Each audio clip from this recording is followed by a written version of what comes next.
Hey, it's Sharona. This week on Trans Family Voices, our topic is where did we find our biggest support? Um, in thinking about where I found my biggest support and planning what I was going to say for this video, I think I've discovered that I don't ask for enough support.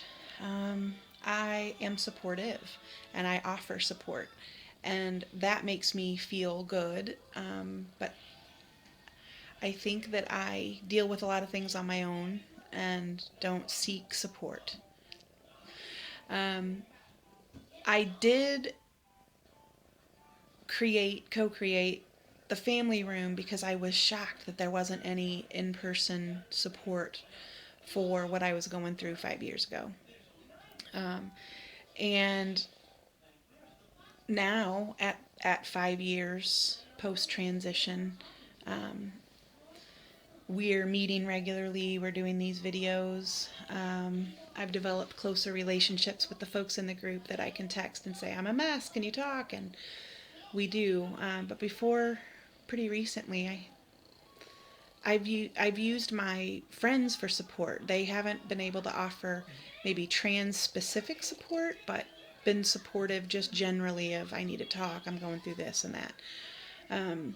My therapist doesn't have a lot of knowledge around trans specific issues, but he knows me well and he knows what my issues already were. And they're not, they don't have anything to do with the transition, but maybe being exacerbated by it.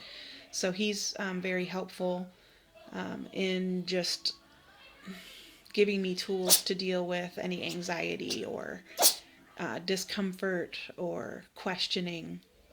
So that's supportive. Um, I have really good friends, and I know that I have people who, if I needed support, I could call them and say, hey, I need to talk, and that it would happen. I don't do it enough. I don't seek support. I offer support.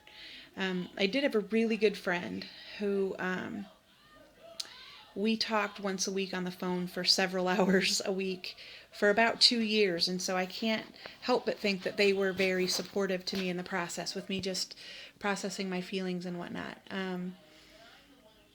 Unfortunately, we're not talking anymore. And so that's a big piece that I think is missing, to have just that regular conversation, sort of a phone date with someone who we can just talk. And so if things come up, they come up. And I think that was nice to have. And I don't think I recognized it necessarily as support for what I was going through in terms of, say, transition, but they also were identified as trans. And so a lot of things that they shared with me were really helpful, and I recognize now that they were really a support for me, and I was a support for them as well. So that works out great. Um,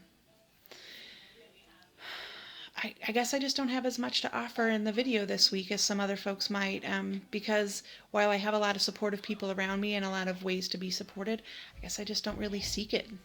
Um,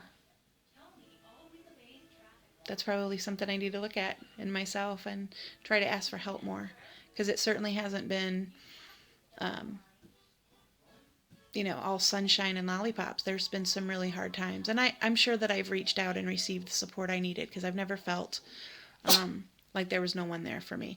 I have noted that I needed to have some deeper, more complex relationships with folks because the issues that come up are deeper and complex than just, hey, So I have like a dinner date crew, a group of friends from high school that I've really focused over the last several years building deeper relationships with them so that I can get that level of intimacy I would need to share specific things about things I need support with. So I think that's it, is just strengthening relationships that I have already to create a pathway where if and when I need to ask for support, I'll feel comfortable in doing so. So, all right, until next week.